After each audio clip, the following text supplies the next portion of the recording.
Assalamualaikum warahmatullahi wabarakatuh. Selamat pagi dan salam sejahtera untuk kita semua. Kami ucapkan terima kasih kepada narasumber dan juga moderator yang telah hadir pada acara hari ini, yaitu workshop penulisan karya ilmiah yang diselenggarakan pada tanggal 15 sampai 16 Desember 2022. Perlu kami sampaikan bahwa pada hari Kamis lalu telah diselenggarakan serangkaian acara workshop yang terdiri menjadi 3 sesi, dan hari ini kami akan menyelenggarakan 3 sesi kembali, yaitu untuk sesi pertama bertemakan peta jurnal Soshum dan Saintek. Dilanjutkan nanti ada sesi pleno yang kedua, yaitu bertema visualisasi gambar dan grafik dalam penulisan ilmiah. Dan nanti pada pukul 13.30 akan dilanjutkan kembali sesi pleno yang ketiga yang mengangkat tema penulisan sitasi dan integritas akademik. Puji syukur kita panjatkan kehadirat Tuhan Yang Maha Esa karena kita dapat berkumpul kembali di ruang auditorium lantai 5 Sekolah Pasca Sarjana UGM. Marilah langsung saja untuk mempersingkat waktu kita mulai acara pada pagi hari ini dengan berdoa menurut kepercayaan dan keyakinan masing-masing. Berdoa dimulai.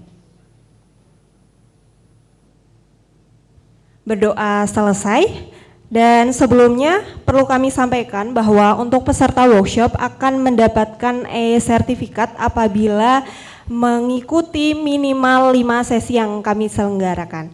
Dan perlu diinformasikan kembali juga bahwa nanti akan ada 8 naskah terpilih yang akan mendapatkan insentif sebesar Rp250.000. Dan dari 8 naskah terbaik tersebut juga akan dipilih 2 naskah terbaik lainnya untuk direkomendasikan terbit di Jurnal Kawistara dan juga Jurnal Teknosains. Dan masih ada benefit kembali bahwa nanti naskah terbaik juga akan diberikan kesempatan untuk dapat presentasi di International Graduate Students and Scholars Conference on Indonesia di tahun 2023 mendatang. Baik, langsung saja kita mulai sesi pleno yang pertama, yaitu bertema peta jurnal Soshum dan Saintek dengan menghadirkan narasumber dari Badan Penerbit dan Publikasi Ibu Rati Fitria Putri SSI MSc PhD. Dan pada sesi pleno kali ini akan menghadirkan moderator Dr. Leonard C. Epafras. Untuk itu kepada Bapak kami persilakan menempatkan diri di depan.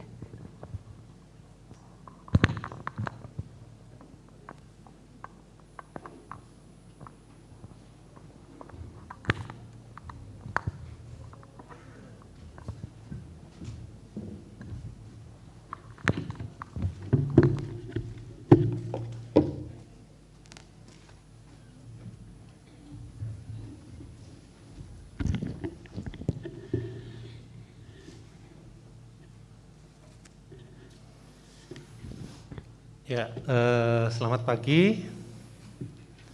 Assalamualaikum warahmatullahi wabarakatuh. Salam sejahtera. Om Swastiastu, Namo Buddhaya, salam kebajikan, Rahayu. Perkenalkan, nama saya Leo, tadi sudah disebutkan namanya, saya dari Prodi Interreligious Studies. Jadi itu tadi salamnya banyak, itu ciri-ciri dari Interreligious Studies. Semua perlu dirangkul. Dan kita bersyukur pada pagi hari ini dalam keadaan sehat, meskipun tadi pagi hujan, tapi kita punya kesempatan untuk menggali ilmu di penghujung semester ini ya. Kita akan memulai pleno kita pada sesi pertama ini, peta jurnal Soshum dan Saintek. Mohon maaf saya membuka ini saja supaya lebih enak. Ya, narasumber kita ini sangat pakar sekali ya, Ibu Ratih Fitria Putri SSI MSc PhD. Ya, beliau dari Badan Penerbit dan Publikasi UGM, sudah melayani dan mengelola lembaga ini sejak 2020, meskipun home base-nya di Fakultas Geografi. Jadi latar belakangnya geografi. Beliau menempuh S1-nya di Geografi UGM, S2 dan S3-nya di Chiba University. Jangan-jangan Ibu Rati Shinobi ya Bu ya? Nobita. Oh gitu ya, jadi dari Konohanya itu Chiba University. Konohanya yang sekarang tuh di BPP ya. Beliau lahir di Jakarta 26 Juni, tahunnya tidak boleh diketahui ya Bu ya, itu rahasia. Ya, rahasia ilahi. Baik, saya kira kita langsung saja Ibu Rati untuk memaparkan, dan saya kira ini sangat penting, strategis sekali. Persyaratan kelulusan di tempat kita kan harus ada publikasi. Nah, karena itu butuh pemetaan di manakah publikasi yang tepat untuk karya-karya ilmiah kita. Jadi ini kesempatannya ya teman-teman sekalian, tolong beri pertanyaan yang sulit sekali lah. Sampai kalau bisa Bu Ratihnya nangis gitu ya, nggak bisa jawab, nah itu berarti berhasil acara ini. Saya persilahkan Ibu Ratih, kira-kira 45 menitan. Ya. Baik, Assalamualaikum warahmatullahi wabarakatuh. Selamat pagi Bapak Ibu semua. Mohon izin saya mungkin akan menyampaikan beberapa terkait dengan kondisi perjurnalan di UGM seperti itu. Mungkin Bapak Ibu semua mahasiswa S3 nggih kalau nggak salah. S2, S3, baik. Baik. S2, S3 di mana mungkin sebagian besar di unit di UGM ini mensyaratkan sebagai syarat lulus ya, lulus atau ujian pendadaran ya, ujian skripsi, skripsi, tesis ataupun disertasi ya mungkin ya. Mungkin persyaratannya adalah pada under review atau proses submitted seperti itu ya. Baik, di sini saya berbicara sebagai narasumber ya dari Badan Penerbit dan Publikasi UGM yang mungkin Bapak Ibu sempat pernah mendengar ada program Nature Masterclass atau Nature Scientific Writing yang diadakan oleh BPP UGM di Gedung Pusat yang ditujukan untuk para mahasiswa pascasarjana. Saya lihat ada beberapa anemo yang memang mahasiswa S2, S3 di Sekolah Pascasarjana ini sudah mengakses terkait dengan program tersebut. Kalaupun belum tahu, mungkin nanti Bapak Ibu bisa melihat dari website Badan Penerbit dan Publikasi UGM. Kemudian di sana ada program namanya ya, nanti bisa di searching di toolbarsnya gitu ya. Ada program namanya Master Class Online. Jadi masterclass itu adalah program secara online di mana tutorial penulisan, bukan tutorial, jadi materi-materi terkait dengan penulisan artikel jurnal itu langsung diberikan materi-materinya oleh para editorial Nature Publishing. Mungkin Bapak Ibu pernah mendengar Nature ya, seperti itu. Kami punya kerjasama dengan mereka. Kemudian kita sebut NMO, Nature Masterclass Online. Nanti Bapak Ibu bisa mengakses program tersebut kalau misalnya memang memiliki keluangan waktu. Kami punya MOU sampai akhir tahun ya, perhitungan 1 tahun Indonesia, periode RKT seperti itu. Kemudian persyaratannya nanti akan mudah ya. Ada beberapa persyaratan memang yang harus dipenuhi, misalnya sudah punya adiskopus ataupun kalaupun belum nanti bisa dikomunikasikan dengan PIC program tersebut. PIC-nya adalah nanti ada staf saya, nanti bisa mengontak nomor yang tertera di program tersebut. Di sini saya akan mencoba menginformasikan terkait dengan pemetaan jurnal Saintek dan Sosum di Universitas Gadjah Mada. Mungkin Bapak Ibu semua sudah sempat atau mungkin browsing ya di UGM ini, ada jurnal-jurnal apa saja yang mungkin bisa scope area penelitiannya itu cocok dengan Bapak Ibu, seperti itu mungkin ya, seperti itu.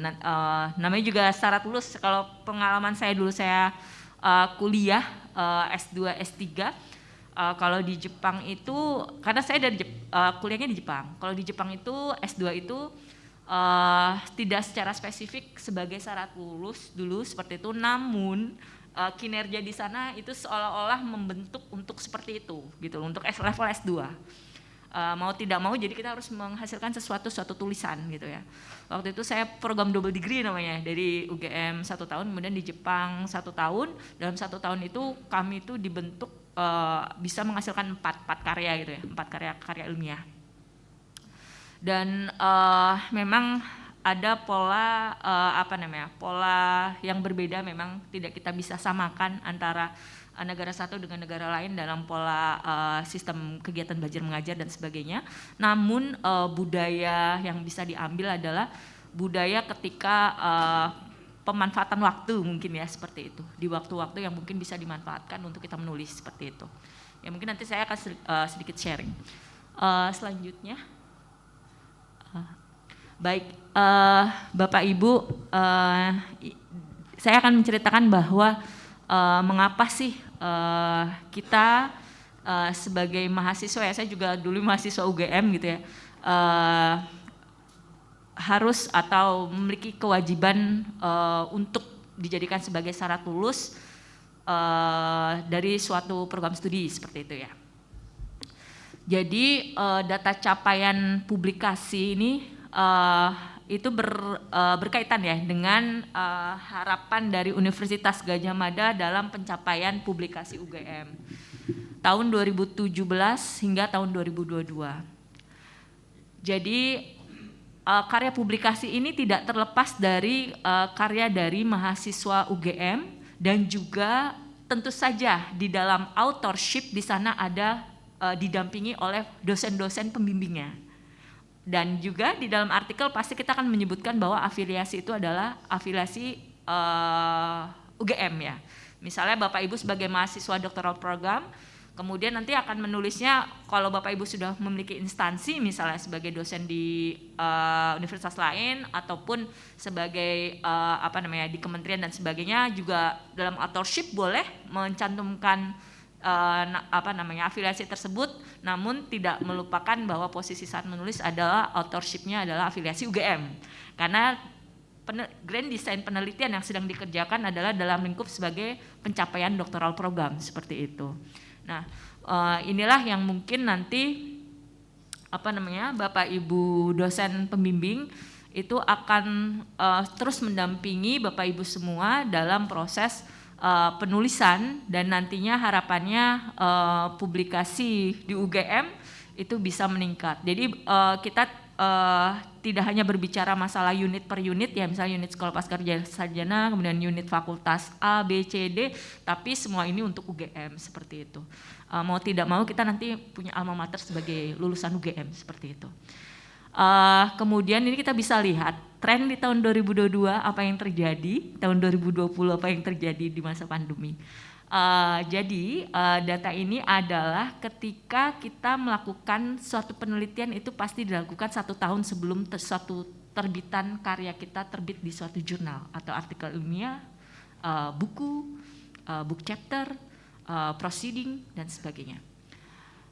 Pada tahun 2019 belum ada pandemi, kita masih bisa melakukan penelitian tanpa ada batasan apapun. Kemudian karya itu terbit di tahun 2020 dan alhamdulillah pencapaiannya masih maksimal. Kemudian mulai terjadi pandemi, ternyata tidak ada terlalu signifikan penurunannya jika dibandingkan dengan universitas yang lain. UI menukik tajam, ITB menukik tajam.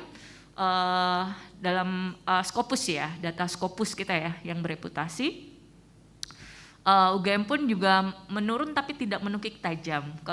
Kalau kita berbicara grafik ada sudut itu dari tinggi kemudian menurun, kan ada membentuk sudut ya. Jadi kalau UGM itu tidak terlalu tajam tapi landai ya, seperti itu.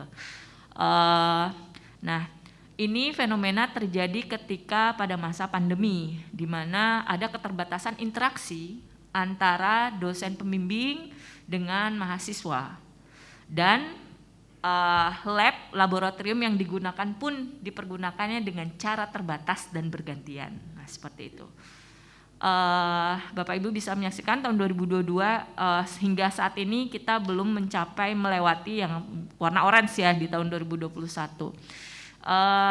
Adanya perubahan, identifikasi dari saya adalah adanya perubahan pola pembelajaran ya, pembelajaran di mana tadinya kita bisa luring kapanpun, anytime, bisa mengerjakan di mana posisi apa dengan membuka laptop, dan saat ini kita mulai beradaptasi baru lagi dari ruang ke ruang dengan membutuhkan waktu dari sisi dosen, kemudian dari peneliti, kemudian dari mahasiswa untuk membiasakan masuk kembali dari ruang-ruang kuliah dan ruang-ruang lab dan sebagainya seperti itu.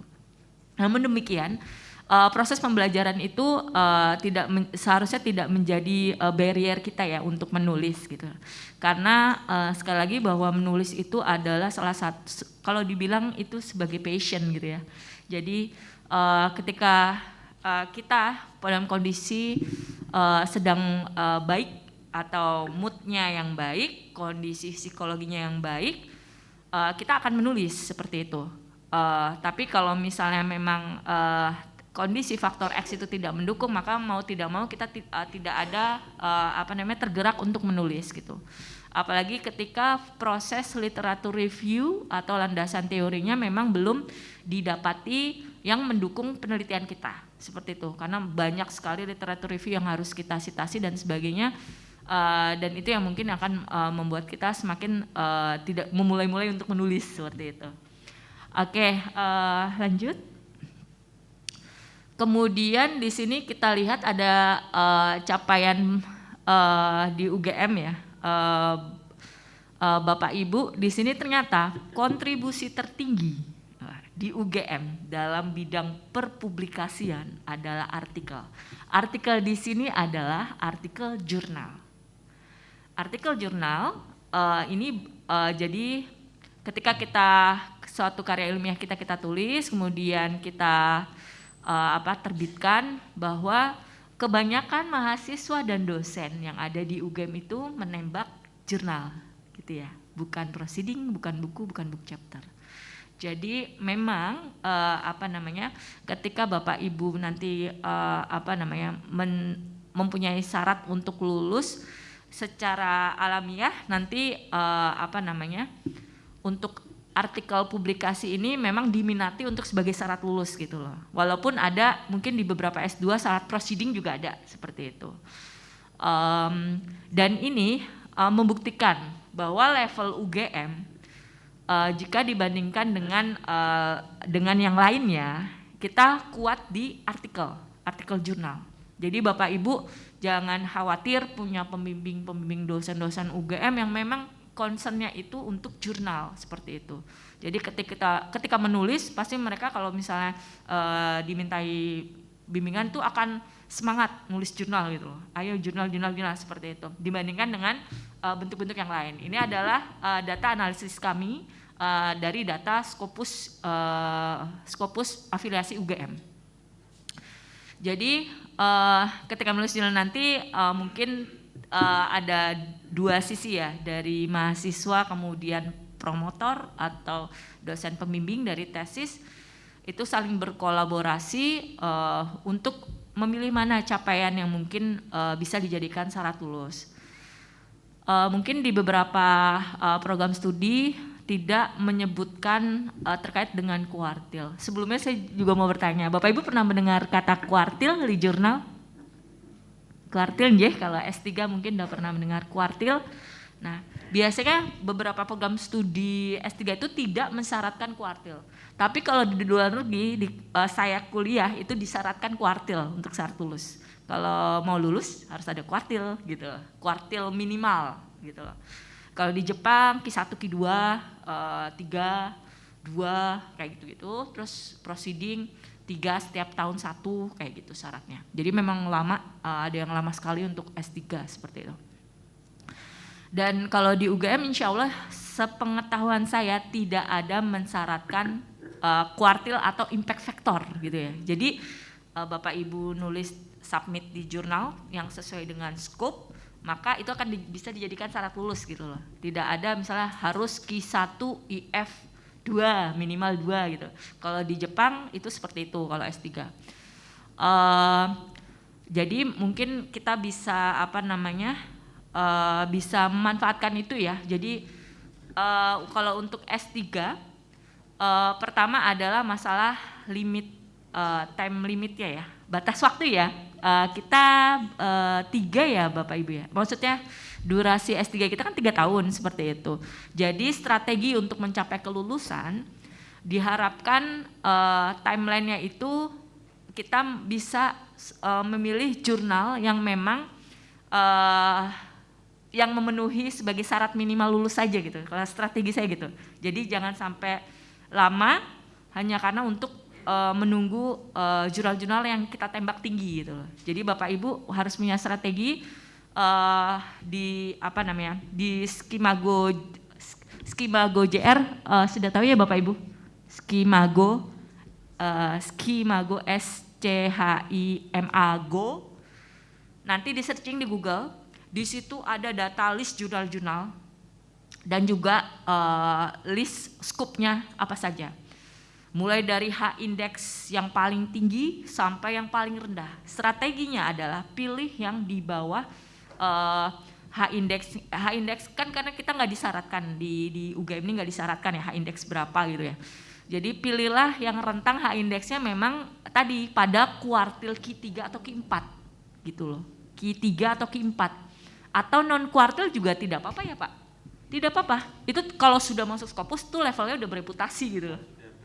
Betul. Jadi memang syaratnya misalnya terindeks Scopus non kuartil itu H-indeksnya 1 biasanya. Kemudian impact factor itu tidak mungkin lebih dari 1. Itu yang paling banyak data jurnal di Skimago. Gitu. Nanti dicari di sana. Mungkin saya nggak bisa praktek karena nggak ada disuruh praktikum kayak gitu ya. Tapi saya mengasih step-step ke Bapak Ibu semua. Pertama, untuk mencari jurnal tadi misalnya ya bukan jurnal Indonesia, ini internasional ya, jurnal internasional. Cek di Skimago, kemudian searching field Bapak Ibu apa? Misalnya religion, misalnya law, misalnya geografi dan sebagainya itu ada di sana. Terus dari mereka akan mengurutkan dari impact factor tinggi sampai yang paling rendah gitu. Kalau saya gitu dulu nyarinya misalnya disyaratkan Q2-nya cari yang paling rendah bidang skup geografi biar tembus.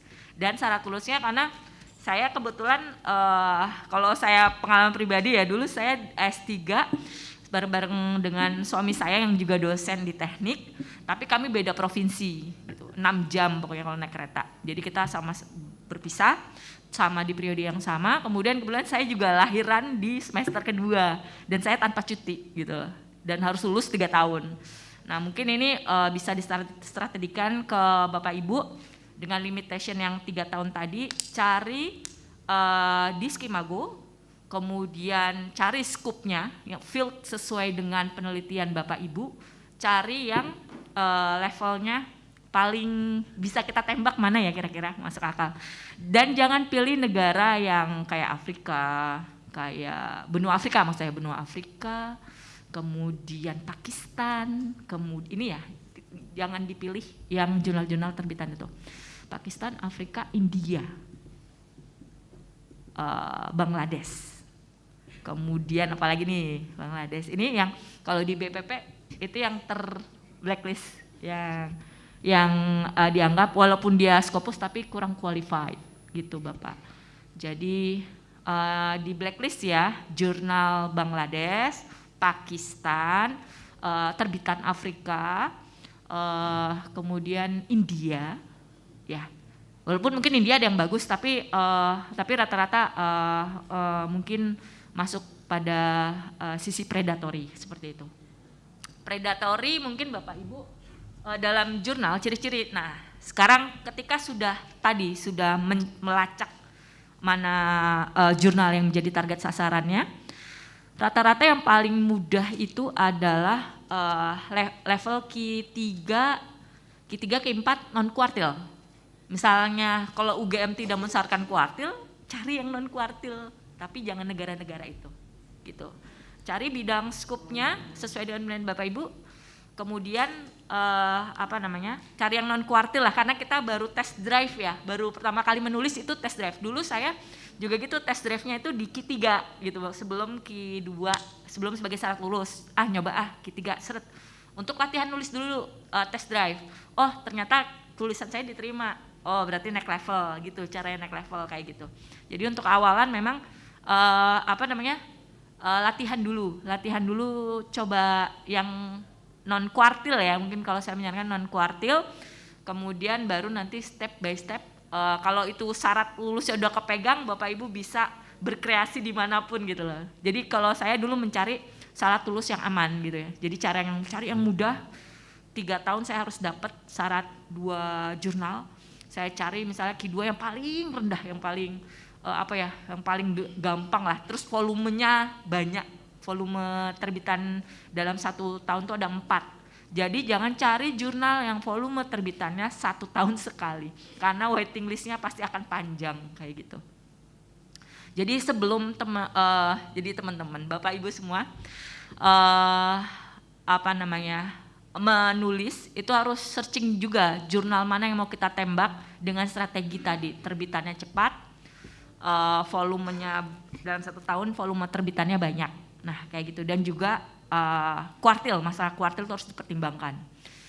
Negara yang tadi mohon kalau saya boleh menyarankan jangan memilih yang terbitannya dari negara-negara tersebut, karena kami dari BPP juga maksudnya mengkategorikan itu kurang qualified ya, seperti itu, dari SIM editorial dan sebagainya, mengarah pada predatory.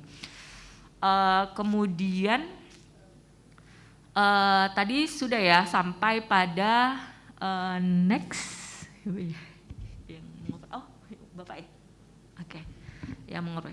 Nah ini kalau kita lihat capaian publikasi UGM meningkat gitu, karena tadi strategi UGM ini jika kompetitor yang lain itu fokus sama proceeding. Mereka banyak nerbitin proceeding, jadi 1 kali terbit proceeding tuh ada ratusan artikel afiliasi Universitas X misalnya, Universitas B dan sebagainya. Nah kalau di UGM tuh kita biasanya fokus sama dengan kualitas, maksudnya pada artikel ilmiah. Artikel ilmiah ini sama dengan jurnal ya. Proceeding juga artikel, tapi kalau di bahasa publikasi artikel ilmiah itu sama dengan jurnal. Proceeding ya proceeding gitu loh, buku chapter.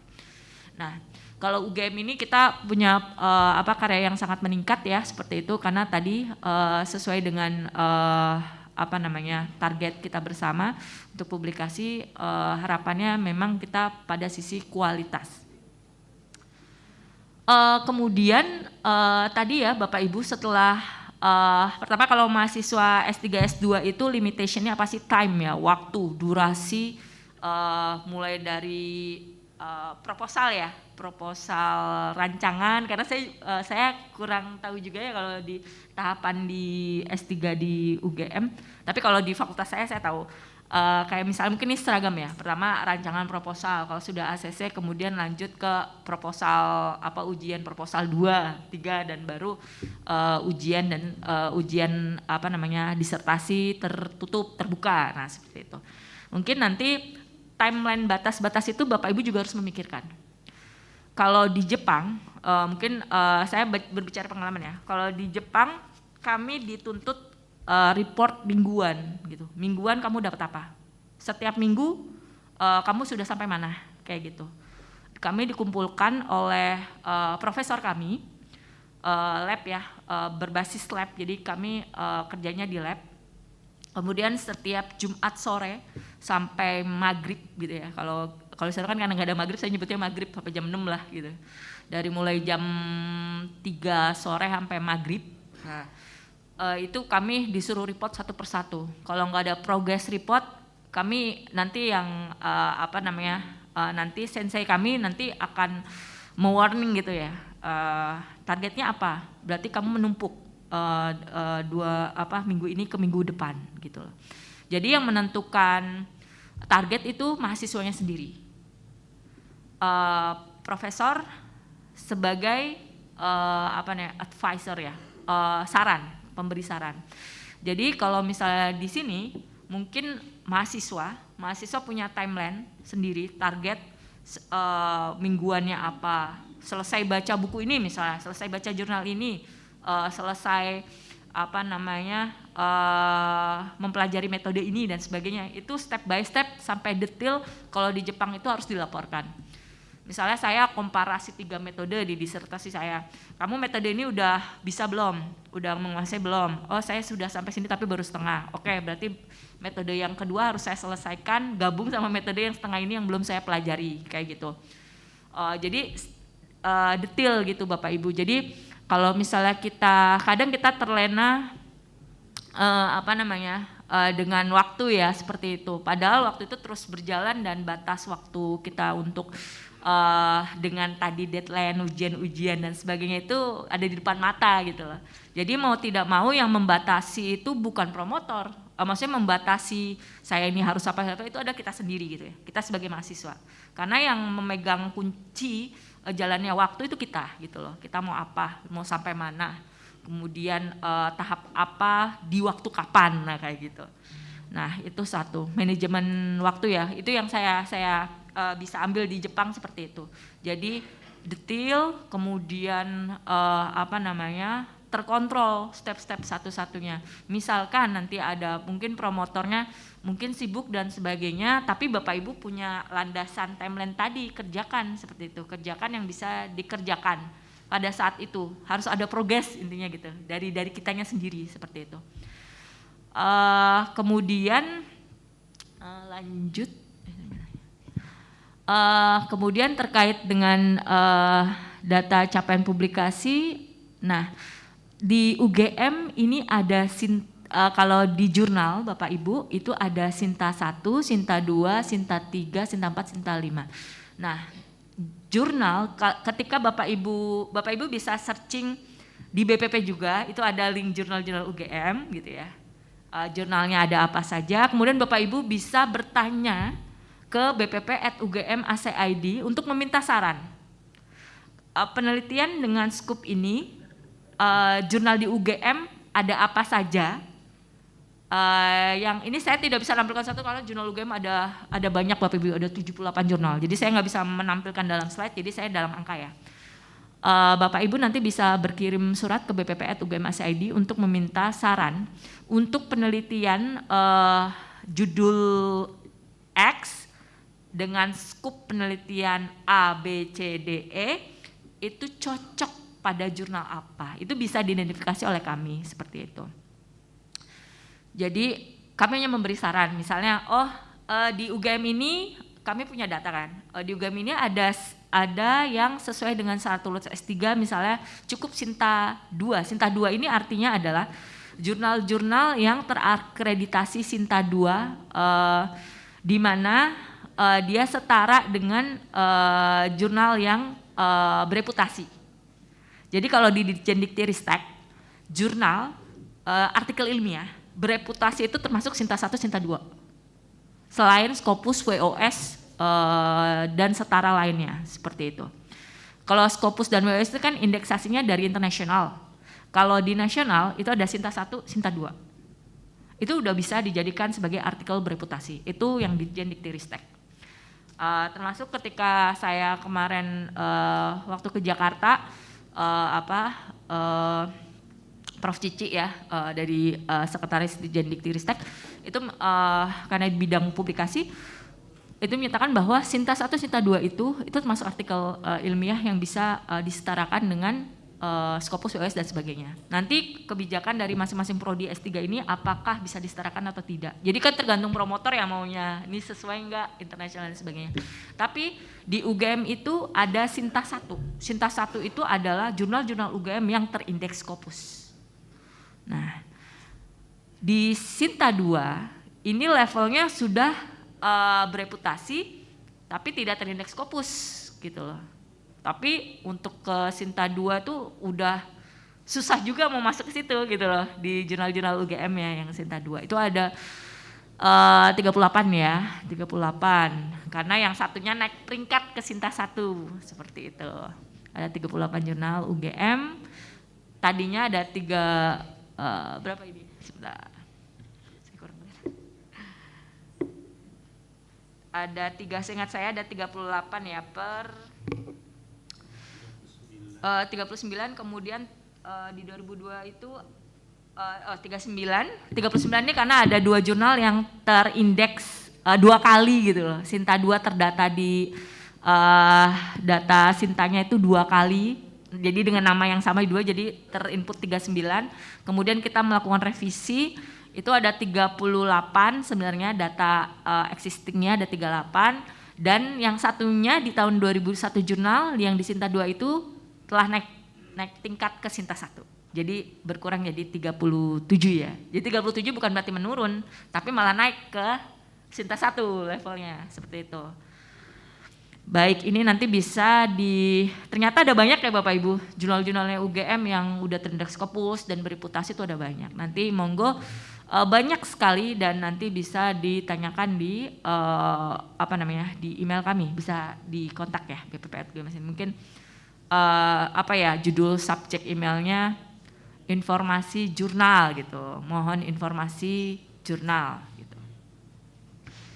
Kemudian next selanjutnya, nah di sini Bapak Ibu mungkin agak kurang terlihat ya, nanti materi ini mungkin bisa di share ya, nanti setelah mungkin di convert PDF ya oleh panitia,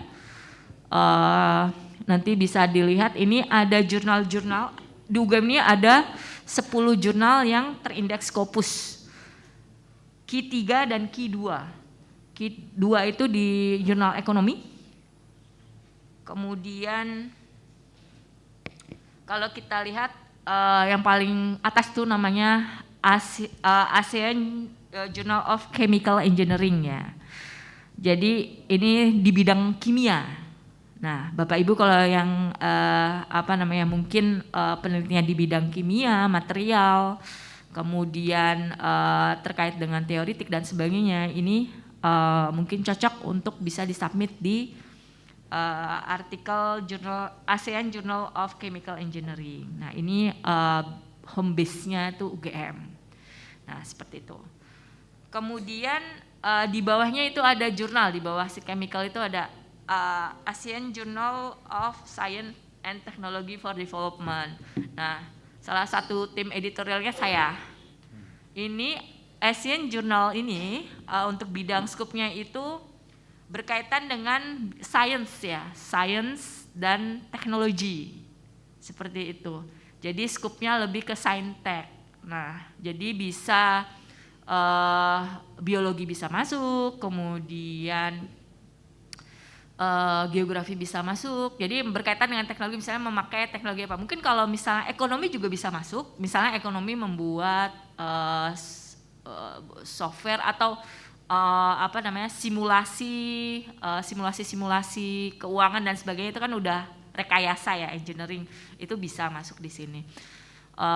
Ini baru terskopus tahun 2020, kemudian baru ada kuartil 2021 seperti itu, memiliki kuartil, tadinya non kuartil menjadi kuartil karena baru diampu oleh BPP UGM tahun 2017 kita menerima naskah-naskah, langsung kita skopuskan, lolos. Kemudian ini relatif menurut saya mudah ya, selama masih ada di skupnya, karena kami tidak membatasi novelty harus berapa persen dan sebagainya, tidak. Tapi yang penting skupnya aman, similarity aman, skupnya aman. Oh iya Bapak Ibu, ketika mensubmit jurnal dipastikan similarity naskahnya itu bisa maksimal 15% ya. Jadi di perpustakaan itu pasti ada layanan similarity cek similarity ya, similarity kesamaan itu loh Bu, berapa persen kita karya dengan karya orang lain, iTicket atau Turnitin. Nah itu ada di setiap unit fakultas itu punya perpustakaan dan punya layanan itu, nanti bisa dimanfaatkan. BPP UGM juga ada. Jadi BPP UGM juga bisa memfasilitasi untuk cek similarity. Nanti kalau misalnya di unit nggak ada, berarti larinya ke BPP gitu, seperti itu. Tapi setiap unit, sepemahaman saya semua ada, seperti itu, ada program itu, Similarity Check Index. Kemudian itu AJSTD, bagi yang Scientech dan sebagainya itu bisa nembak ini di ASEAN Journal Science and Technology for Development. Nanti biasanya yang terbit di situ kita volume 2 ya, 2 volume 1 tahun. Satu terbitannya ada 10 artikel, seperti itu. Kemudian ada Journal of Tropical Biodiversity and Biotechnology. Nah, ini juga Scopus, nanti mungkin Bapak Ibu yang di bidang bioteknologi itu bisa mensubmit di jurnal ini. Ini jurnal Scopus. Kemudian ada Indonesian Journal Biotechnology. Biotechnology itu banyak di UGM, jadi bisa peluang untuk bisa masuknya IJB ya, disebutnya IJB, Indonesian Journal of Biotechnology. Jadi Bapak Ibu yang di bidang bioteknologi itu ada 2 jurnal yang bisa disubmit gitu ya ke sana untuk menjadi syarat lulus. Kemudian untuk ekonomi ada Journal of Indonesian Economy and Business. Ini yang saya bilang Q2, pernah sampai Q2. Q2 itu udah level, kalau di Perskopusan levelnya high level ya, seperti itu. Udah tinggi, seperti itu. Bagaimana kalau bidang sosum, sosial humaniora? Ada di UGM ini, ada jurnal namanya Gajah Mada, tadi ya, ada terkait dengan skup ekonomi tadi, yaitu ininya, editorialnya dari Fakultas Ekonomi dan Bisnis. Kemudian ada jurnal, satunya lagi itu jurnal di ekonomi itu ada 2, Gajah Mada International Journal of Business. Nah, ini Q2, sama-sama Q2. Karena kalau ekonomi dan bisnis itu ada ininya, ada banyak materinya ya, jadi terus menarik untuk disitasi, dibaca sehingga kuartilnya cepat sekali naik seperti itu. Dan untuk yang sosum itu ada jurnal ilmu sosial dan ilmu politik, ada Indonesian Journal of Geography. Nah, ini Indonesian Journal of Geography juga menerima tentang human ya, tentang ilmu sosial seperti itu. Kemudian jurnal ilmu sosial dan politik, demikian bisa Bapak Ibu yang punya penelitian di bidang sosial, kemudian budaya dan sebagainya berkaitan dengan politik dan sosial, itu bisa disubmit di sana. Dan ini Q3 UGM yang punya UGM. Oke, mungkin lanjut.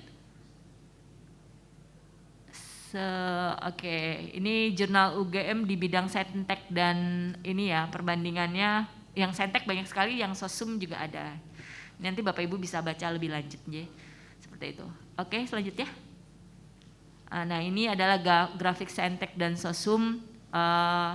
Nanti mungkin Bapak Ibu di bidang sosum bisa banyak lebih giat untuk menulis. Kemudian seperti itu, lanjut. Nah, di sini adalah perbandingan di sekolah pasca sarjana ini ada kita menyebutnya artikel yang berkaitan dengan flagship research UGM. Telah kami petakan bahwa di tahun 2021 rata-rata sekolah pasca sarjana ini untuk di bidang kesehatan itu telah menerbitkan sekitar rata-rata setiap tahunnya ada 2 artikel seperti itu. 2 artikel dengan qualified kuartil lebih dari kuartil 3 seperti itu. Yang mungkin nanti insya Allah salah satunya Bapak Ibu ya, seperti insya Allah kalau berhasil. Oke, mungkin lanjut, sudah selesai? Ya, mungkin itu saja dari saya. Terima kasih. Kalau ada pertanyaan lebih lanjut, dipersilahkan. Tangan dulu kepada Ibu Ratih. Ya, saya kira akan lebih kaya kalau ada pertanyaan ya. Kita punya waktu kurang lebih 28 menit. Jadi untuk 3 pertanyaan pertama dari sisi sebelah di sayap kanan ya, lalu di tengah, nanti bisa di mic-nya di kanan, lalu di tengah. Kanannya saya ya, teman-teman sekalian, lalu yang di kiri. Silakan yang mungkin yang di sebelah kanan dulu. Sudah sangat mencerahkan mungkin atau masih ada ganjelan? Yang di tengah atau siapa saja, silakan. Mari teman-teman, ini sangat-sangat penting menentukan nasib kita. Silakan kalau ada pertanyaan-pertanyaan, cara memilihnya dan sebagainya. Oke, silakan Mas, langsung saja nama dan dari prodi mana. Kemudian dari sebelah sini dulu ya. Nanti lalu di tengah. Ya. Assalamualaikum warahmatullahi wabarakatuh. Sebelah sana dulu, lalu Masnya. Enggak apa-apa, di situ aja. Silakan nama dan prodinya. Langsung ke Bu Ratih. Cek 1 2. Ya. Baik, terima kasih. Perkenalkan, nama saya Darlin Rizky. Saya dari S2 Ekonomi Islam dan Industri Halal. Ya. Izin Ibu, saya mau bertanya. Saya baru tahu ternyata UGM punya fasilitas yang sangat mendukung dalam mahasiswa untuk publikasi. Selama ini saya pribadi mencari kesana kemari gitu ya, melamar di beberapa jurnal, mungkin akreditasinya yang seadanya, karena mungkin ketidakpercayaan diri saya apakah sebenarnya paper yang saya buat dalam tugas-tugas di perkuliahan bersama dosen itu apakah layak atau tidak begitu. Tapi ternyata dari penjelasan Ibu tadi di BPP itu BPP. PBP itu BPP. Iya, itu ternyata punya sarana yang sangat mendukung mahasiswa bagaimana sampai menilai apakah artikel kita ini layak diterbitkan di Sinta berapa atau bisa di-apply di Scopus dan bisa melakukan konsultasi. Mungkin itu yang selama ini yang kita butuhkan begitu. Tapi ternyata baru tahu udah pas mau lulus. Oh, gitu. Oke, tapi kami tetap saya pribadi ingin mengetahui lebih jauh begitu. Bagaimana kemudian kira-kira bagi kami yang punya artikel beberapa mungkin tugas-tugas akhir yang sedang dijalani pada pasca UAS ini, kemudian itu bagaimana pengajuan ke lembaganya begitu. Kira-kira kemudian tahapannya, kemudian kan ada nanti penilaiannya. Apakah sampai kepada disarankan nanti tempat publikasinya, kita kemudian saya ingin mengetahui lebih jauh bagaimana lembaga memfasilitasi mahasiswa untuk bisa survive dalam penelitiannya sebelum menyelesaikan tugas akhirnya begitu. Oke. Itu dari saya. Terima kasih. Wassalamualaikum warahmatullahi wabarakatuh. Waalaikumsalam. Mas Rizky ya.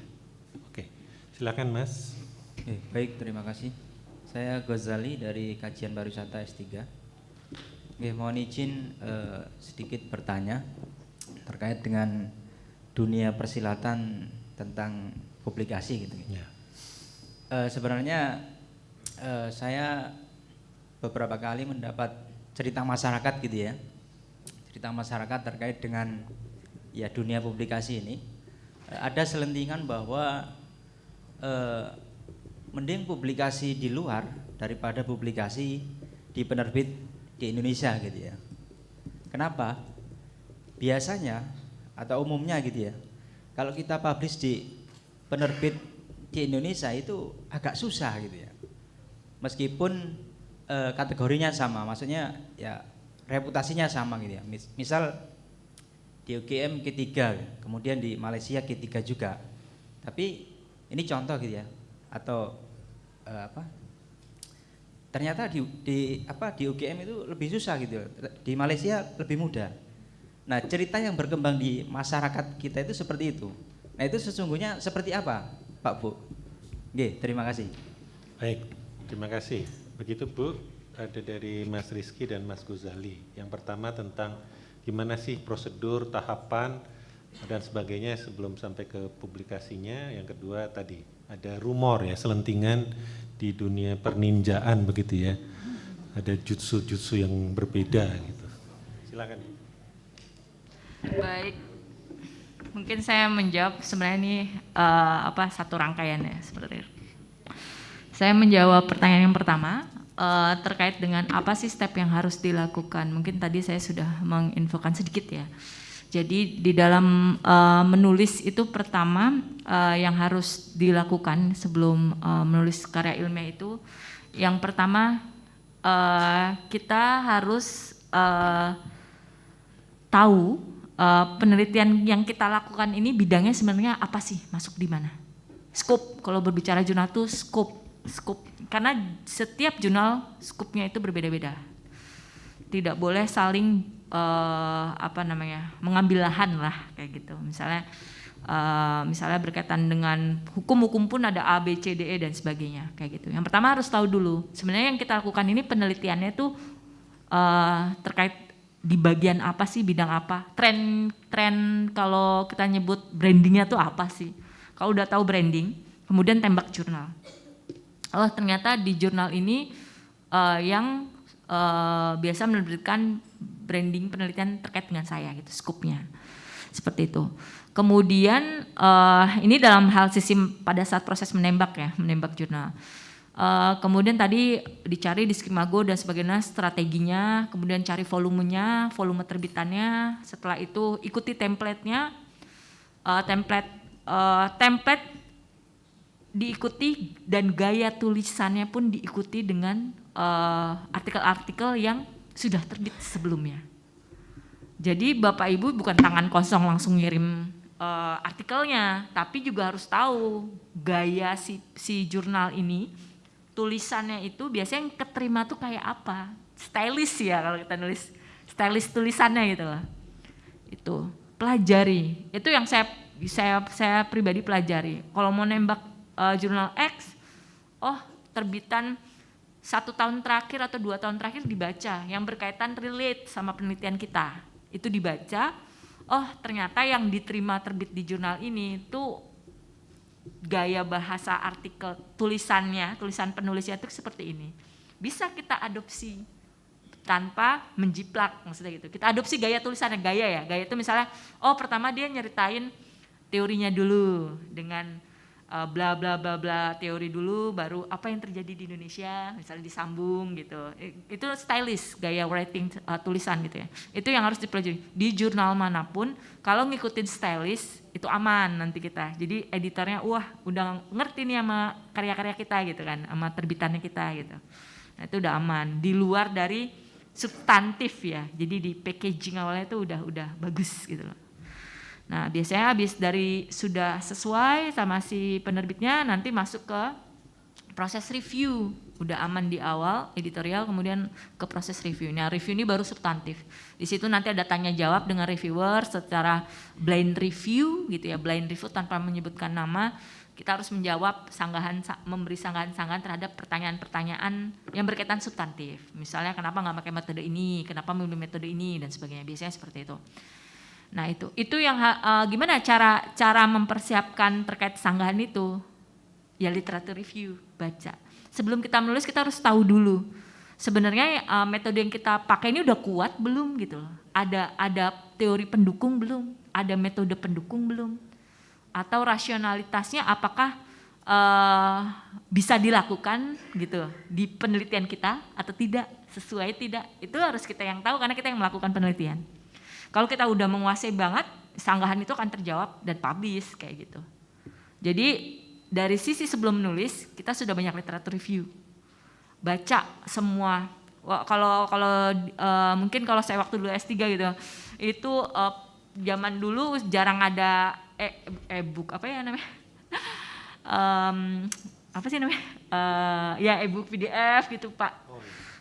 Saya walaupun saya kuliah 2011 juga belum terlalu tren apa namanya yang kayak gitu-gitu belum ada. Nah saya kuliah waktu itu 2011 seperti itu.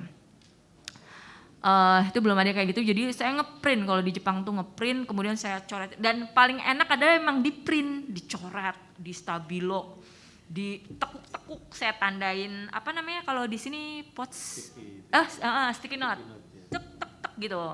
Di Jepang memang gitu, berbasis notes itu, dan print, biasanya budaya print.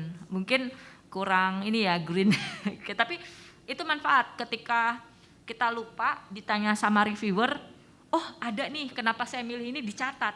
Berbeda dengan digital tuh file mana, folder mana dan sebagainya itu akan lupa. Saya bikin stylist saya dengan suami sama karena kuliah di Jepang, sampai sekarang kami lakukan. Jadi misalnya teori tentang, kalau penelitian saya tentang land subsidence misalnya.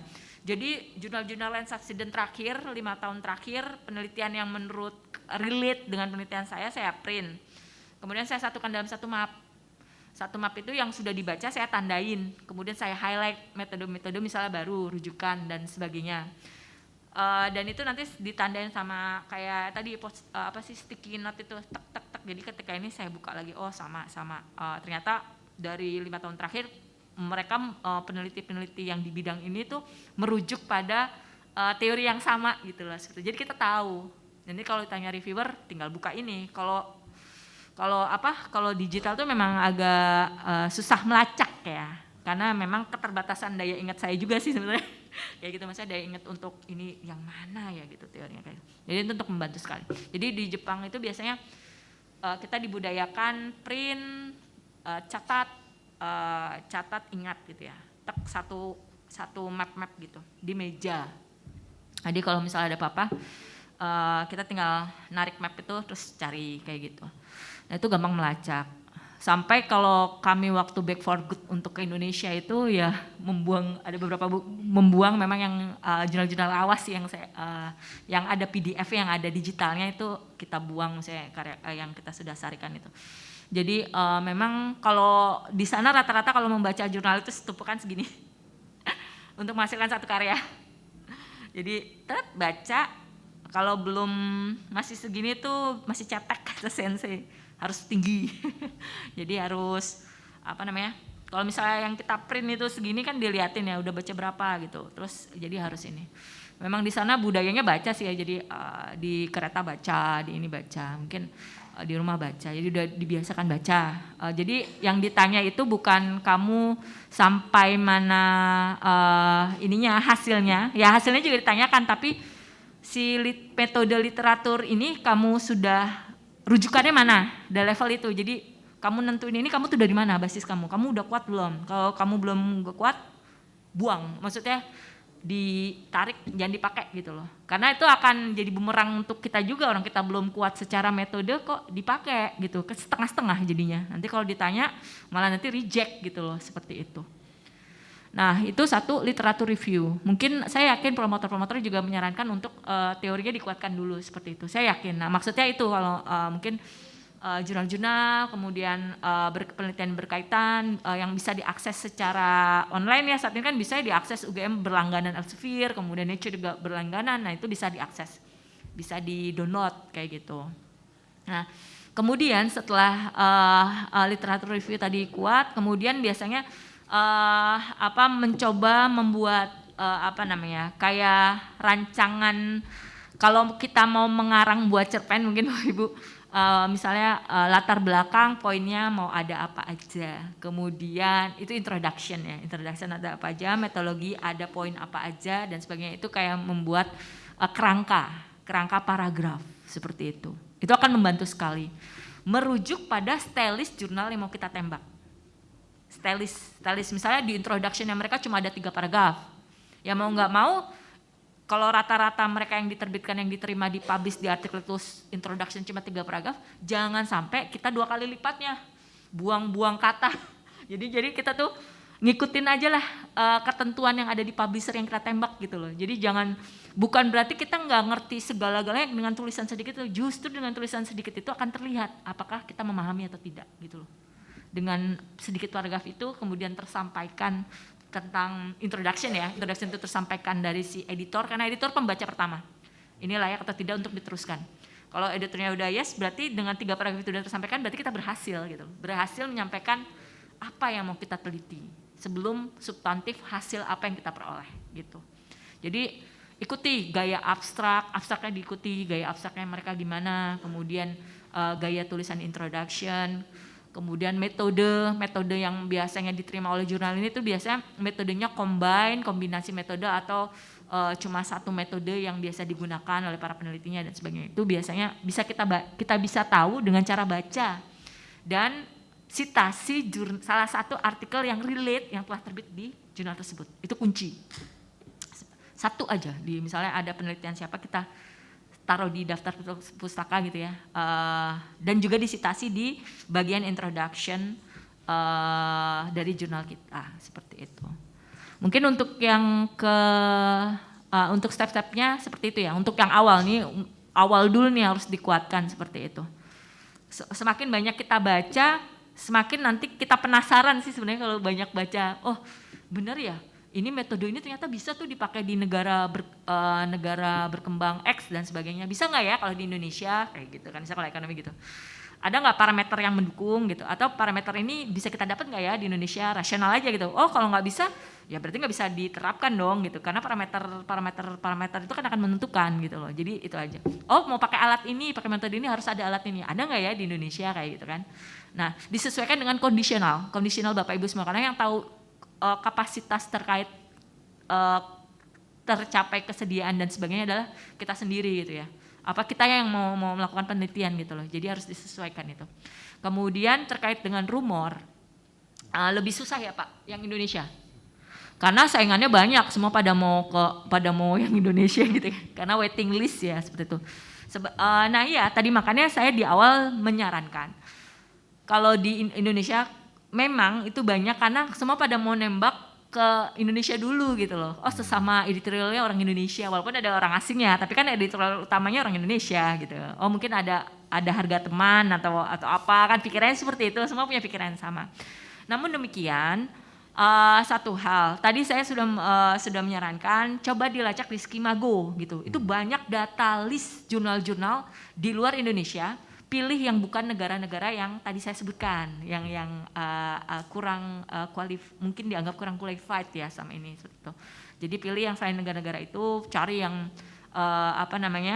negara-negara di Asia mungkin ya untuk test drive, atau nanti baru Eropa, yang native Eropa, kemudian dari segi bahasa juga menentukan nanti.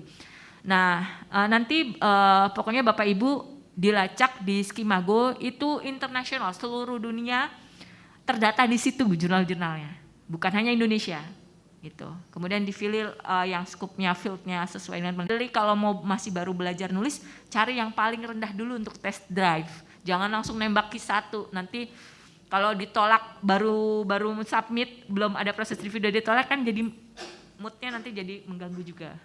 Jadi pilih yang test drive dulu, yang kira-kira ini aja nih gampang nih, volumenya banyak terbitannya, nah itu yang dipilih. Mungkin itu. Terima kasih Ibu Ratih. Tadi menyambung dengan Mas Rizky itu, program ini yang kita laksanakan bersama, workshopnya itu memfasilitasi nanti kalau ada yang sudah punya naskah lengkap akan dipublikasikan atau direncanakan dipublikasikan, kami menyediakan Google Drive, Google Classroom ya, lewat Google Classroom supaya bisa nanti diberi catatan oleh reviewer untuk sebagai tempat latihan soal kepercayaan diri dan sebagainya. Itu biasanya tantangan kita yang di awal-awal ya menulis. Nah bisa dikirimkan dulu, tetapi yang sudah jadi ya, karena tentu saja tidak sangat, karena tugas utama tentu saja dari pembimbing. Tapi kami bisa membantu difasilitasi dari teman-teman yang Soshum maupun dari Saintek. Nanti akan dibuatkan Google Classroom, dikirimkan, bisa dimasukkan mulai besok sampai tanggal kalau tidak salah tanggal 7 Januari. Ya, jadi sampai tanggal 7 Januari sudah punya naskah lengkap yang tadi sudah disarankan Ibu Ratih urut-urutannya. Nanti bisa diserahkan. Nah, jika ada 8 naskah yang dianggap bagus, akan mendapat hadiah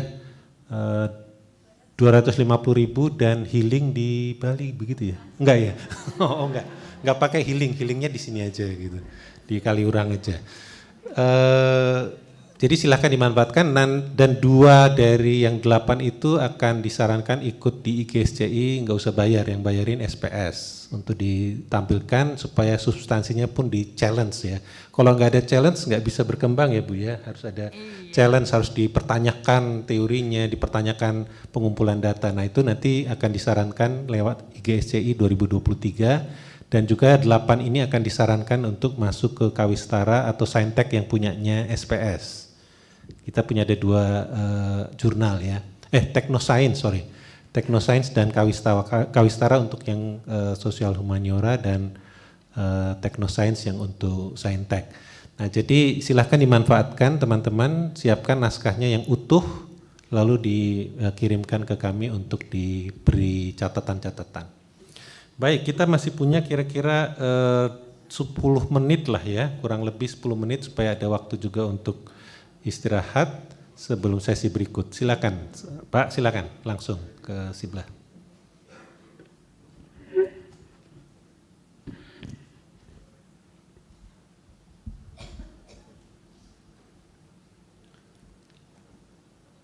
Tes.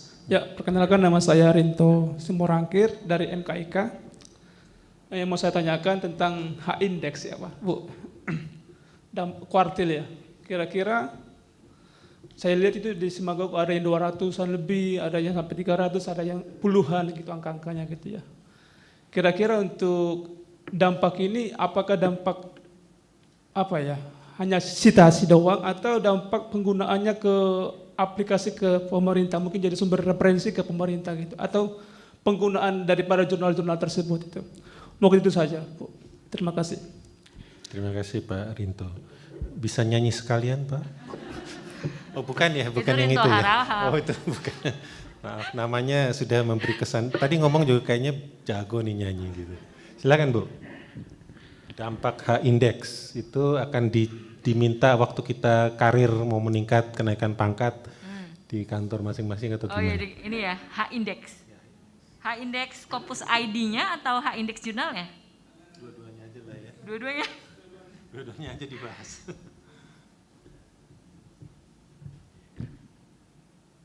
Ada H-index penulisnya ya, ada H-index jurnalnya. Ya. Oke, baik. Untuk biasanya kalau kita PAK ya Pak, PAK penilaian angka kredit PAK. Setiap kementerian kan beda-beda ya, maksudnya punya LIPI beda sama UGM dan sebagainya. Oh ya BRIN ya, BRIN. Saya banyak banget punya teman di LIPI ya, waktu kuliah tuh. BRIN ya, itu berbeda mungkin sama dengan tidak sama dengan UGM dan sebagainya, karena terkait dengan tupoksi ya, tupoksi peneliti itu di BRIN itu kan fokus peneliti, kalau di UGM itu ada tridharma, nggak cuma UGM, perguruan tinggi negeri itu tridharma, ada penelitian, pengajaran dan pengabdian, jadi kita all in one ya Pak ya kalau dosen. Baik, kalau terkait dengan PAK, H-index nanti gini, kalau saya boleh sarankan, kalau pertama yang menjadi prioritas yang menentukan kita ya, prioritas artikel ini digunakan untuk apa. Kalau misalnya kita berorientasi pada artikel agar kita bisa cepat lulus gitu ya, tanpa ada untuk diajukan sebagai PAK dan sebagainya, itu saya lebih menyarankan kita ini saja, fokus pada syarat lulus gitu, syarat lulus minimalnya apa. Nah nanti biasanya kalau disertasi itu kan ada part-part lain yang bisa ditulis nantinya setelah syarat lulus itu terpenuhi gitu loh. Jadi kalau misalnya mau berkreasi setelah syarat lulus tadi terpenuhi, jika memang karena apa? Karena kita terbentur sama nambah semester ya kayak gitu. Nambah semester, maksudnya semester kemudian nanti kalau sampai limitnya sudah tidak tercukupi kan mau nggak mau nanti kan kita harus bikin surat pernyataan apa dan sebagainya. Setahu saya gitu ya, kayak gitu ya kalau misalnya batas limit misalnya berapa tahun ya Pak? Berapa tahun ya Pak S3 itu tambah 2 ya? 3,5 ya? 4 tahun ya berarti, nambah 2 semester ya berarti. Oke, nah itu berarti total 4 kali 2, 8 semester. Nah dalam 8 semester ini apakah bisa terpenuhi jurnal tadi syarat lulusnya gitu loh. Jadi saya lebih menyarankan pada fokus dulu sama tujuannya. Tujuannya apa dulu nih? Yang penting dapat ijazah dulu kan gitu ya. Kalau saya dulu gitu, karena bawa bayi ke kampus ke Jepang, ya udah syarat ini dulu. Masalah nanti kalau misalnya saya bisa nulis yang lebih, saya nembak itu sesuai dengan PAK gitu loh. Jadi stepnya fokus dulu sama syarat lulus. Kalau saya boleh menyarankan ya, tapi kalau Bapak Ibu misalnya punya kekuatan lebih gitu ya, kekuatan lebih misalnya bisa submit sampai 3 jurnal gitu, kemudian impact factornya tinggi dan sebagainya, monggo gitu dengan ini. Jadi nanti yang mengetahui kapasitas kan kita sendiri ya yang menulis seperti itu. Kalau misalnya bisa, monggo. Tapi kalau bagi yang memang baru awal gitu, fokus ke syarat ini dulu, syarat lulus untuk bisa mendapatkan ijazah dulu. Dan nanti kalau ada tulisan yang bisa ada bagian dari penelitian disertasi yang bisa ditulis lagi, monggo nembak yang lebih tinggi lagi, kayak gitu. Jadi kantongin syarat lulus dulu, baru PAK, baru reputasi dan sebagainya. Kalau saya lebih menyarankan itu. Reputasi ini maksudnya cari yang level jurnal yang bereputasi tinggi itu Q1, Q2 gitu, itu bisa untuk ini. Jadi kalau misalnya nanti PAK itu kan berkaitan, nah bisa jadi nanti walaupun kita terbit di reputasi Q2, tapi nanti di PAK dinilai kurang sesuai dengan kaidah item-item penilaian. Jadi editorial jurnal yang menerbitkan Q2 itu punya penilaian yang berbeda juga di PAK. Jadi belum tentu Q2 itu dinilai dengan KUM yang sama dengan Q2. Karena kalau kita mengikuti PAK itu tidak akan habis-habis dan kita tidak akan habis-habis. Jadi kalau yang namanya menulis, tulis saja, gitu, tulis saja. Masalah penilaiannya nanti itu kan tim penilai yang akan nilai. Karena saya punya pengalaman, ada nulis Q2 dan Q1 temen ya, Q2, Q1, tapi di delete, nggak bernilai karena tidak memenuhi PAK, gitu. Nah, kenapa? Karena setiap tahun penilaian itu berbeda regulasi. Kalau kita mengikuti syarat-syarat ini kita nggak akan terbit-terbit. Karena kenapa? Kita ada batasan syarat lulus seperti itu. Saya rasa masalah prioritas sih Pak. Tapi alangkah baiknya itu prioritas kita lulus dulu.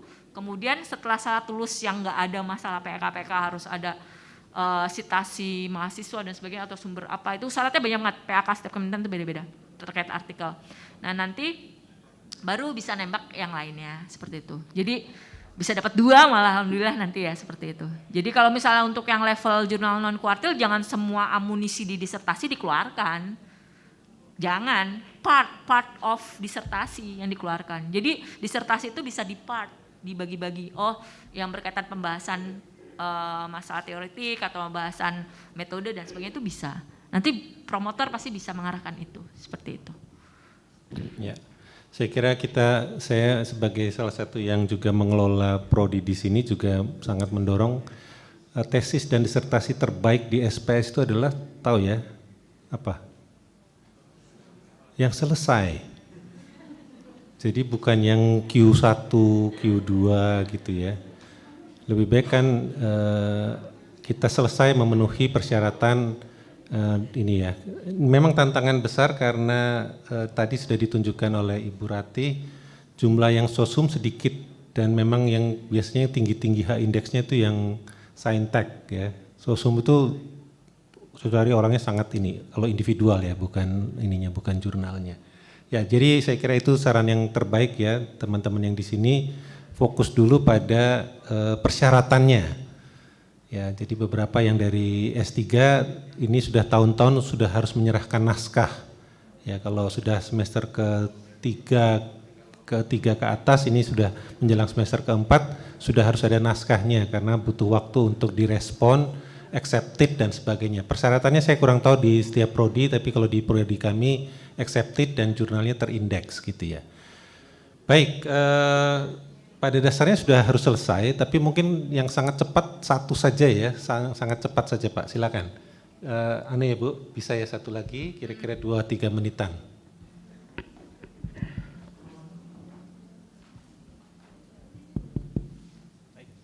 Bismillahirrahmanirrahim. Assalamualaikum warahmatullahi wabarakatuh. Terima kasih Bapak Moderator sama Ibu narasumber yang telah memberikan waktu pada saya untuk memberikan pertanyaan. Lebih dekat lagi. Ada beberapa ganjalan yang ingin kami sampaikan. Sebelumnya perkenalkan diri, nama saya Priyono dari S2 Ketahanan Nasional. Saya kebetulan berdinas di Saskuat Bandung. Sangat menarik sekali ya workshop ini dengan penulisan karya ilmiah ini, terutama yang berkaitan dengan jurnal. Beberapa belakangan ini saya sering membaca dan melihat bahwa jurnal ini keterkaitan dengan pemecahan masalah antara dalam kehidupan kita. Salah satu contohnya permasalahan yang terjadi di Kota Bandung. Beberapa karya tulis atau karya ilmiah saya baca. Salah satu contohnya adalah optimasi penanganan masalah banjir di Kabupaten Bandung yang selama ini sampai saat ini belum terselesaikan dengan baik. Terkait dengan permasalahan tersebut, jurnal ini akan memberikan hasil yang untuk masuk kepada kepala daerah. Nah, yang ingin saya sampaikan, kenapa dari setiap kita bikin seminar atau kita menyampaikan jurnal, belum ada penyelesaian dari permasalahan tersebut. Nah, apakah dari segi tersebut jurnal itu bisa sebagai solusi untuk menyelesaikan permasalahan tersebut? Itu yang pertama. Yang kedua, untuk meningkatkan bahwa jurnal itu kita ada middle class, high class, kemudian yang biasa-biasa gitu Pak ya. Nah, dari segi itu apakah misalkan teori optimalisasi penanganan banjir. Nah, teori optimalisasi itu apakah kita mengambil beberapa dari pakar-pakar itu untuk menyelesaikan masalah tersebut harus yang terbaik atau seperti gimana? Yang kedua dan yang terakhir mengenai format jurnal ini untuk mencapai tadi saya katakan middle class sama high class itu apakah salah satu contoh kecil penulisan footnote atau dalam kita menjiplak atau menyadur dari bahasa yang disadur oleh jurnal yang lain. Demikian, terima kasih. Assalamualaikum warahmatullahi wabarakatuh. Terima kasih Pak, silakan Bu. Oke, baik, terkait dengan footnote ya, seperti itu. Kalau boleh tahu sebelumnya di di SPS itu sudah ada pelatihan itu ya Pak? Maksudnya Zotero terkait begitu dengan ya kayak writing, citasi. Ya, saya kurang tahu ini yang dari belum ada sebelumnya? ya. Dulu ada sih di perpustakaan, tapi juga kalau berarti tidak salah perpus ya? kerjasama dengan BPP. Iya, berarti perpus ya? Perpus ya. Zotero dan sebagainya gitu ya. Baik. Nah, nanti mohon berkaitan dengan hal itu ya. Sebenarnya sih tidak perlu menunggu ada workshop terkait dengan pelatihan juga Pak. Di YouTube itu banyak gitu loh. Bagaimana cara menggunakan kalau kita nyebut aplikasi-aplikasi yang berkaitan dengan relate dengan dunia penulisan gitu ya, seperti itu. Itu banyak sekali. FTUGM mungkin di YouTube-nya FTUGM juga ada gitu ya. Saya bukan dari FT, saya dari Fakultas Geografi. Yang paling sering ngadain itu emang perpusnya FTUGM.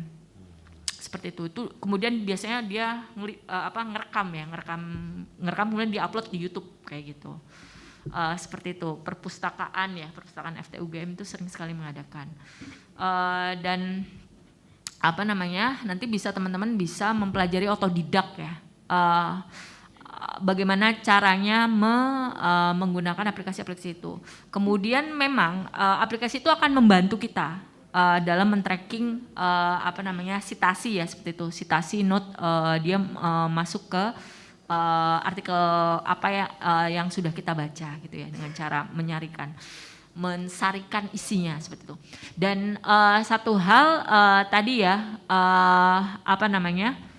ada selain di teknik perlengkapan atau peralatan dalam dunia kepenulisan, tapi memang untuk kita menyebutnya tuh kosmetik kalau di dunia jurnal. Apa ya? Kosmetik. Kosmetik itu yang mempercantik, memperindah gitu kan, seperti itu. Jadi kosmetik artikel gitu. Itu nanti bisa sebenarnya bisa diserahkan dengan untuk kosmetik itu bisa diserahkan sama pihak lain. Mungkin nanti ada jasa untuk templating dan sebagainya, seperti itu sebenarnya ada seperti itu. Tapi agar lebih kehati-hatian yang harus dari sisi penulisnya gitu loh. Penulisnya yang mengetahui kalau menyebutnya itu stylist dari artikel yang sedang ditulisnya, seperti itu. Dan satu, mungkin Bapak Ibu juga belum pernah mendengar kali ya, kalau kita itu ada proofread. Proofread itu proofread dari native. Jadi kan kita terbatas nih, kita kan bukan native. Kemudian kita nulis, menurut kita udah wangun, maksudnya gini loh, wah bagus banget nih, wah sempurna banget nih bahasa Inggrisnya, misalnya walaupun misalnya ada TOEFL seseorang, misalnya dia lagi nulis jurnal, kemudian dia punya TOEFL 600, dia nulis jurnal, wah gaya banget nih, pokoknya udah wangun lah kayak gitu. Tapi ternyata kalau dari sisi native tuh malah membingungkan ini grammar atau apa seperti itu. Nah, oleh karena itu untuk jurnal-jurnal yang mungkin Q1, Q2 itu membutuhkan proofread. Karena apa? Harus benar-benar native yang memeriksa. Bisa jadi padanan kata ini itu nggak sesuai sama yang dimaksud sama si penulis gitu loh, seperti itu. Kalau di dunia penulisan tuh ada padanan kata lain yang ada style padanan kata, misalnya menyebut description dengan apa gitu, padanan kata itu. Nah, itu yang sangat minimalis dimiliki oleh para non native gitu loh, seperti itu. Oleh karena itu untuk kalau teman-teman Bapak Ibu yang mau submit di Q1, Q2 itu pergunakan jasa proofread. Jasa proofread itu memang mahal gitu ya, seperti itu. Tapi di UGM itu ada jasanya, ada fasilitas itu di mana di PPP UGM. Nah, ini yang mungkin tidak diketahui. Dan biasanya Q1 Nature dan sebagainya itu membutuhkan sertifikat proofread, bukti telah terproofread. Kalau TOEFL ada sertifikatnya gitu ya.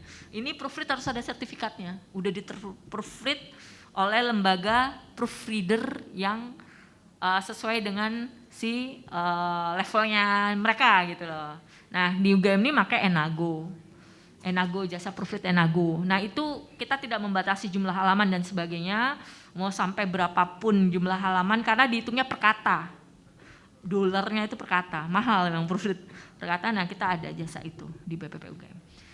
Dan ini biasanya tidak bisa diakses mahasiswa langsung, tetapi harus pakai dosen pembimbing karena pengusulannya dilakukan by si master. Si master pengusulan ini kategori hibah proofread ya, jadi tanpa syarat apapun, jadi hanya punya naskah, minta tolong di-proofreadkan, intinya gitu, mau masuk jurnal mana, syaratnya itu sebut nama jurnal yang dituju, kemudian kita olah gitu, seperti itu. Nah, nanti maksimal 7 hari kerja nanti itu udah kembali, karena kita punya perjanjian dengan MOU sama si Enago, harus cepat gitu loh, seperti itu. Bolak-balik kayak gitu ya, sampai namanya Enago ya. Ya itu ada di www. Nanti kalau misalnya artikel Bapak Ibu mau di proofread, minta tolong sama promotornya, minta tolong sama pembimbingnya, tolong dong disubmitkan ke hibah bukan hibah sih, bantuan proofreading gitu. Bantuan proofread itu ada di si masternya, para dosen. Jadi kan pasti kan mahasiswa nulis pasti melibatkan dosen. Nah, kan dosen bisa submit gitu. Jadi melalui by name dosen, karena itu yang bisa kita tracking penelusuran. Kenapa harus dosen bukan mahasiswa kan ribuan, susah kita tracking nih. Ini artikelnya siapa, emailnya mirip-mirip dengan mereka. Tapi kalau udah dosen udah ada NIP, NIDN dan sebagainya itu kita gampang melacak, kita bisa mengirimkan dan sebagainya. Begitu. Jadi minta tolong sama promotor sama ini untuk menggunakan jasa proofread kayak gitu. Berapapun, sampai ada yang terbit di Nature itu minta proofread kita sampai tidak ada batasan dananya ya kayak gitu ya. Nature itu artikel tulisan isinya kontennya nggak lebih dari 1 halaman tapi lampirannya banyak. Nah, itu yang diperiksa itu, lampirannya banyak, metode dan sebagainya itu lampirannya banyak sampai hasil. Nah, itu ciri-ciri Nature. Nah, nanti itu bisa kita mau nulis 15 halaman mau berapa kan hitungannya per kata dan itu kan tercover. Mau minta sertifikat tidak sertifikat itu bisa disediakan gitu, karena kita punya program tersebut. Mungkin itu. Terima kasih Ibu Ratih. Jadi ini ada banyak fasilitas, jadi saya sarankan langsung masuk ke BPP. Tadi mana itu linknya? BPP publikasi.ugm.ac.id ya? Iya. Atau badan itu ya publikasi.ugm.ac.id. Tolong dieksplorasi semua kemungkinannya, di situ ada jurnalnya dan ada link Sinta berapanya juga ada yang sudah masuk Scopus, itu semua informasinya lengkap di sana dan ada tambahan jasa-jasa yang bisa kita eksplorasi ya, jangan dianggurin teman-teman, tolong dimanfaatkan. Baik, kita beri tepuk tangan yang meriah untuk Ibu kita, Ibu Ratih yang sudah membukakan beberapa jalan. Mudah-mudahan tadi masuk ruangan ini di dalam kegelapan keluar dengan cerah terang gitu ya, menemukan jalannya ya, tadinya agak tersesat sekarang sudah mulai kelihatan jalannya. Teman-teman sekalian, kita perlu beristirahat kurang lebih 15 menitan, nanti jam 10 tepat kita usahakan mulai ya, karena kan harus ada persiapan untuk sholat Jumat, jadi tolong jam 10 tepat kita bisa memulai dan memasuki yang tidak kalah pentingnya tentang visualisasi publikasi kita. Terima kasih sekali lagi Ibu Ratih, terima kasih kita beri. Bapak.